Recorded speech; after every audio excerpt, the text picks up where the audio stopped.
আসসালামু আলাইকুম। রাওয়ালপিন্ডি টেস্টে বাংলাদেশের দুর্দান্ত শুরুর পর ঘুরে দাঁড়িয়েছে পাকিস্তান।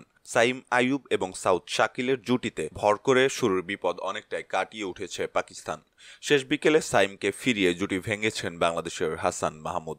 প্রথম ইনিংসে 4 উইকেট হারিয়ে 158 রান তুলে প্রথম দিনের খেলা শেষ করেছে স্বাগতিক পাকিস্তান। 3 উইকেটে 81 রান নিয়ে প্রথম দিনের তৃতীয় সেশনের খেলা শুরু করে পাকিস্তান। ক্রিজে টিকে থাকা সাইম এবং শাকিলের সাবলীল ব্যাটিংয়ে দারুণভাবে প্রতিরোধ গড়তে থাকে পাকিস্তান। দারুণভাবে ক্রিজে জমে যান দুজন। তাদের ব্যাটে চড়ে শুরুর বিপদ সামাল দিয়ে এগোতে থাকে পাকিস্তানের ইনিংস। দারুণ ব্যাটিংয়ে 50 ছুঁয়ে ফেলেন সাইম, তবে 50-র পর আর বেশি দূর এগোতে পারেননি তিনি। শেষ বিকেলে সাইমের উইকেট তুলে সাইম ও শাকিলের 98 রানের জুটি ভেঙেছেন হাসান মাহমুদ। দিনের বাকি সময়টা ধীরে সুস্থে কাটিয়ে দিয়েছেন শাকিল এবং মোহাম্মদ রিজওয়ান। কোনো উইকেট হারায়নি পাকিস্তান, দুজন মিলে হতে দেননি কোনো বিপদ। শেষ বিকেলে 50 ছুঁয়েছেন শাকিল। 41 ওভারে 4 উইকেট হারিয়ে 158 রান তুলে দিনের খেলা শেষ করেছে পাকিস্তান।